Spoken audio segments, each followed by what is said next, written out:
ഇന്നത്തെ വീഡിയോയുടെ ടോപ്പിക് എന്താണെന്ന് വെച്ച് കഴിഞ്ഞാൽ നമ്മൾ അക്വേറിയത്തിൻ്റെ അടിഭാഗത്ത് യൂസ് ചെയ്യുന്ന സബ്സ്ട്രേറ്റിനെ കുറിച്ചാണ്.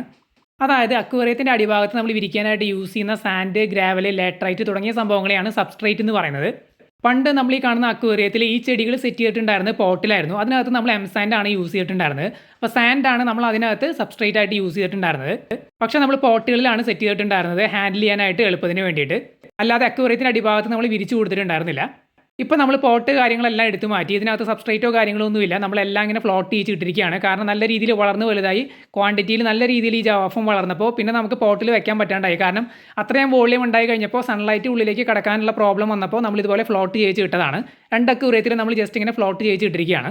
പിന്നെ ഈ കാണുന്ന അക്വേറിയങ്ങളൊന്നും നമ്മൾ ഡെക്കറേഷൻ പർപ്പസിന് വേണ്ടിയിട്ട് മെയിൻറ്റെയിൻ ചെയ്യുന്നതല്ല. ജസ്റ്റ് പ്ലാന്റ്സ് ബൾക്കായിട്ട് വളർത്താൻ വേണ്ടിയിട്ട് നമ്മൾ മെയിൻറ്റെയിൻ ചെയ്യുന്നതാണ്. അപ്പോൾ നിങ്ങൾ നല്ലൊരു പ്ലാനഡ് അക്വേറിയം ഭാവിയിൽ സെറ്റ് ചെയ്യാനായിട്ട് ആഗ്രഹിക്കുന്നുണ്ട് എന്നുണ്ടെങ്കിൽ, അല്ലെങ്കിൽ അക്വാസ്കേപ്പിംഗ് എന്ന് പറയുന്ന, അതായത് ബ്യൂട്ടിഫുൾ ആയിട്ട് പ്ലാന്റ്സ് ഒക്കെ അക്വേറിയത്തിനകത്ത് അറേഞ്ച് ചെയ്യുന്ന ആർട്ടിനെ പറയുന്ന പേരാണ് അക്വാസ്കേപ്പിംഗ്. അങ്ങനെ അക്വാസ്കേപ്പിംഗ് ഒക്കെ പ്രാക്ടീസ് ചെയ്യാനായിട്ട് ആഗ്രഹിക്കുന്നവരാണ് എന്നുണ്ടെങ്കിൽ നിങ്ങൾ തീർച്ചയായിട്ടും സബ്സ്ട്രേറ്റിനെ കുറിച്ച് അറിഞ്ഞിരിക്കണം. അപ്പോൾ അക്വേറിയം സബ്സ്ട്രേറ്റ് എന്താണെന്ന് ഞാൻ നേരത്തെ പറഞ്ഞു, ഒന്നുകൂടി ക്ലിയർ ആയിട്ട് പറയാം. അതായത് അക്വേറിയത്തിൻ്റെ അടിഭാഗത്ത് നമ്മൾ വിരിക്കുന്ന സാൻഡ്, ഗ്രാവൽ പോലുള്ള സംഭവങ്ങളെ പറയുന്ന പേരാണ് സബ്സ്ട്രേറ്റ്. അപ്പോൾ ഈ ഒരു സബ്സ്ട്രേറ്റ് നമ്മൾ അക്വേറിയങ്ങളിൽ സെറ്റ് ചെയ്ത് കൊടുക്കുമ്പോൾ ഉള്ള ബെനിഫിറ്റ് അല്ലെങ്കിൽ പർപ്പസ് എന്താണെന്ന് വെച്ച് കഴിഞ്ഞാൽ, ഒന്നാമത്തെ ഡെക്കറേഷൻ പർപ്പസ് ആണ്. അതായത് അലങ്കാരത്തിന് വേണ്ടിയിട്ടാണ് ഈ ഒരു സബ്സ്ട്രേറ്റ് യൂസ് ചെയ്യുന്നത്. രണ്ടാമത്തെ, നമ്മൾ പ്ലാന്റ്സ് ഒക്കെ നട്ടുപിടിപ്പിക്കണമെന്നുണ്ടെങ്കിൽ സബ്സ്ട്രേറ്റ് വേണം. സബ്സ്ട്രേറ്റ് ഇല്ലാതെയും സെറ്റ് ചെയ്യാൻ പറ്റുന്ന പ്ലാന്റ്സ് ഉണ്ട്. ഞാൻ മുമ്പ് വീഡിയോയിൽ പറഞ്ഞിട്ടുണ്ട്. നമ്മുടെ റൈസോം പ്ലാന്റ്സ് ആയിട്ടുള്ള ഈ കാണുന്ന ജാവ ഫേൺ, അതുപോലെ തന്നെ അനൂബിയസ് ഒക്കെ നമുക്ക് ഡ്രിഫ്റ്റ് വുഡിലും കല്ലുകളിലൊക്കെ സെറ്റ് ചെയ്യാം. സബ്സ്ട്രേറ്റ് വേണമെന്ന് നിർബന്ധമില്ല, ജസ്റ്റ് ഒന്ന് പറഞ്ഞതാണ്. ഇനി സബ്സ്ട്രേറ്റ് കൊണ്ടുള്ള മൂന്നാമത്തെ ഗുണം അല്ലെങ്കിൽ പർപ്പസ് എന്ന് പറയുന്നത് ബയോളജിക്കൽ ഫിൽട്രേഷൻ ആണ്. അതായത് ഈ ബയോളജിക്കൽ ഫിൽട്രേഷന് കാരണമാകുന്ന നമ്മുടെ ബെനിഫിഷ്യൽ ബാക്ടീരിയാസ് അല്ലെങ്കിൽ നല്ല ബാക്ടീരിയാസ് ഈ സബ്സ്ട്രേറ്റിൽ കോളനികൾ സൃഷ്ടിക്കാറുണ്ട്. നമ്മൾ മുമ്പ് പറഞ്ഞിട്ടുണ്ട്, സ്പോഞ്ച് ഫിൽറ്ററിനകത്താണ് ഇത്തരത്തിലുള്ള നൈട്രിഫൈങ് ബാക്ടീരിയാസ് കോളനികൾ കൂട്ടുന്നത്. അവർ സബ്സ്ട്രേറ്റിലും കോളനികൾ ഉണ്ടാക്കാറുണ്ട്. അവരാണ് അമോണിയ നൈട്രേറ്റ് ഫോമിലേക്ക് കൺവേർട്ട് ചെയ്തിട്ട് ബയോളജിക്കൽ ഫിൽട്രേഷൻ നടത്തുന്നത്. ഇനി സബ്സ്ട്രേറ്റ് യൂസ് ചെയ്യുന്നതുകൊണ്ടുള്ള നാലാമത്തെ ബെനിഫിറ്റ് അല്ലെങ്കിൽ അഡ്വാൻറ്റേജ് എന്താണെന്ന് വെച്ച് കഴിഞ്ഞാൽ, അത് അക്വേറിയത്തിനകത്തൊരു നാച്ചുറൽ ആംബിയൻസ് ക്രിയേറ്റ് ചെയ്യുന്നു എന്നുള്ളതാണ്.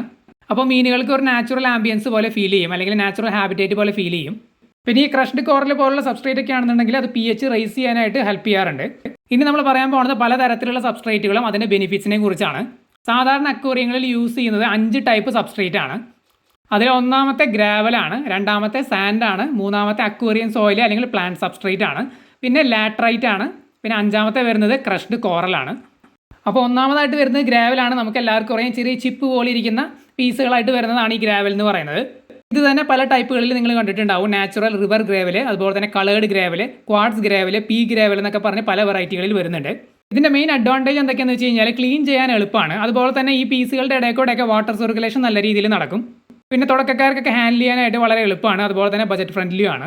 ഇനി ഇതിൻ്റെ ഡിസഡ്വാൻറ്റേജ് പറയുകയാണെന്നുണ്ടെങ്കിൽ, ഇതിൽ നിന്ന് പ്രത്യേകിച്ച് ന്യൂട്രിയൻസ് ഒന്നും മീനുകൾക്ക് വലിച്ചെടുക്കാനായിട്ട് സാധിക്കില്ല മറ്റ് സോയിലുകൾ പോലെ. പിന്നെ ഡെലിക്കേറ്റ് ആയിട്ടുള്ള മീനുകൾ അല്ലെങ്കിൽ സോഫ്റ്റ് സ്കിൻഡ് ആയിട്ടുള്ള മീനുകളൊക്കെ ആണെന്നുണ്ടെങ്കിൽ ഈ കൂലി, ലോച്ച് അല്ലെങ്കിൽ കോറിഡോർ പോലുള്ള മീനുകൾക്കൊന്നും അത്ര സ്യൂട്ടബിൾ അല്ല എന്നാണ് പറയുന്നത് ഗ്രാവൽ. ഗ്രാവലിൻ്റെ ആ ചിപ്പ് പോലുള്ള ഷേപ്പ് അല്ലെങ്കിൽ ഷാർപ്പായിട്ടുള്ള എഡ്ജൊക്കെ ഇവരുടെ ശരീരത്തിൽ തട്ടിയാൽ ഇഞ്ചുറി വരാൻ സാധ്യതയുണ്ട്. ഗ്രാവൽ ഏറ്റവും കൂടുതൽ സ്യൂട്ടബിൾ ആയിട്ട് വരുന്നത് പ്ലാന്റ്സ് ഒന്നും സെറ്റ് ചെയ്യാതെ ജസ്റ്റ് പ്ലെയിൻ ആയിട്ട് ഇടുന്ന ടാങ്കുകളുണ്ട്. ഈ ഓസ്കാറിൻ്റെ ഒക്കെ ടാങ്കുകൾ നിങ്ങൾ കണ്ടിട്ടുണ്ടായിരിക്കും. ഈ ഗ്രാവലും ഡ്രിഫ്റ്റ് വുഡും കുറച്ച് റോക്ക് മാത്രമേ ഉണ്ടായിരിക്കുള്ളൂ. അത്തരം ടാങ്കുകളിൽ സ്യൂട്ടബിൾ ആണ് ഗ്രാവൽ. പിന്നെ ഓസ്കാർ മത്സ്യങ്ങൾ കൂടാതെ ഗോൾഡ് ഫിഷ്, ഗൗരാമികൾക്കൊക്കെ ഇത്തരത്തിലുള്ള ഗ്രാവൽ സ്യൂട്ടബിൾ ആണ്. ഇനി വരുന്ന സബ്സ്ട്രേറ്റ് സാൻഡാണ്.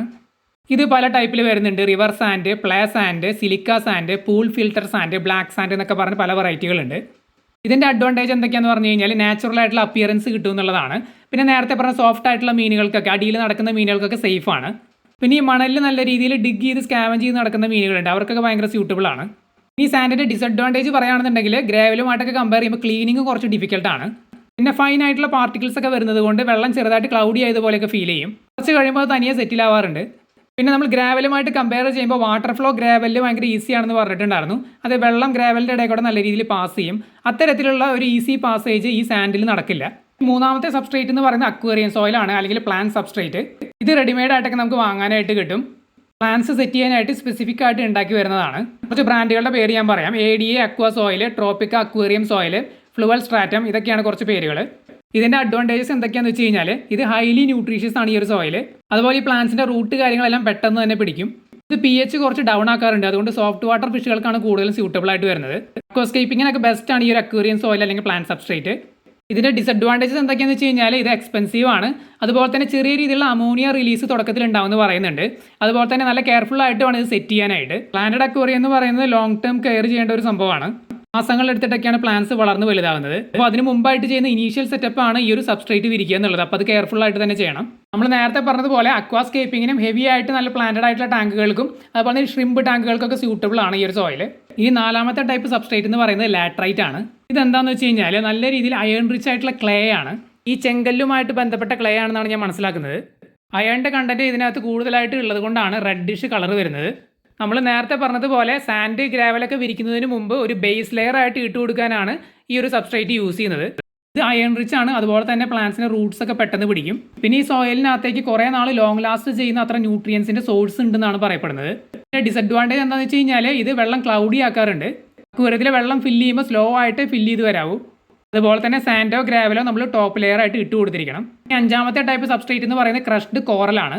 ഇതിനെ എറാഗണൈറ്റ് എന്നും പറയാറുണ്ട്. ഇത് വെള്ളത്തിന്റെ pH-ഉം ഹാർഡ്നെസ്സും ഇൻക്രീസ് ചെയ്യാറുണ്ട്. അതുകൊണ്ട് അത്തരത്തിലുള്ള മീനുകൾക്കാണ് സ്യൂട്ടബിൾ ആയിട്ട് വരുന്നത്. ആഫ്രിക്കൻ സിക്ലിഡ്സ് പോലുള്ള മീനുകൾക്ക്. ക്രഷ്ഡ് കോറൽ എന്ന് കേൾക്കുമ്പോൾ തന്നെ നമുക്ക് മനസ്സിലാവും. ക്രഷ് ചെയ്ത കോറൽ എന്ന് പറഞ്ഞാൽ ഈ പുറ്റ്, കടൽ പുറ്റ് എന്നൊക്കെ കേട്ടിട്ടുണ്ടായിരിക്കും. അത് കാൽഷ്യമാണ്. അപ്പോൾ ഇത്തരത്തിലുള്ള മിനറൽസ് വെള്ളത്തിൽ വന്നു കഴിഞ്ഞ് കഴിഞ്ഞാൽ ഓട്ടോമാറ്റിക്കലി വെള്ളത്തിന് ഹാർഡ്നെസ് കൂടും. അതുകൊണ്ടാണ് ഹാർഡ് വാട്ടർ പ്രിഫർ ചെയ്യുന്ന മീനുകൾക്ക് ഇത് സ്യൂട്ടബിൾ ആയിട്ട് വരുന്നത്. അപ്പോൾ തീർച്ചയായിട്ടും ഇത് സോഫ്റ്റ് വാട്ടർ പ്രിഫർ ചെയ്യുന്ന മീനുകൾക്ക് സ്യൂട്ടബിൾ അല്ല. അതാണ് ഒരു ഡിസഡ്വാൻറ്റേജ് എന്ന് പറയുന്നത്. അപ്പോൾ നമ്മൾ ഈ വീഡിയോയിൽ 5 ടൈപ്പ് സബ്സ്ട്രേറ്റുകളെ കുറിച്ച് ഡിസ്കസ് ചെയ്തു. നിങ്ങൾക്ക് എന്തെങ്കിലും ഡൗട്ട് ഉണ്ടെങ്കിൽ കമൻറ്റ് ചെയ്ത് ചോദിക്കാവുന്നതാണ്. അപ്പോൾ നമ്മുടെ വീഡിയോയുടെ അവസാനിക്കുകയാണ്. പുതിയൊരു വീഡിയോ ആയിട്ട് നമുക്ക് വീണ്ടും കാണാം.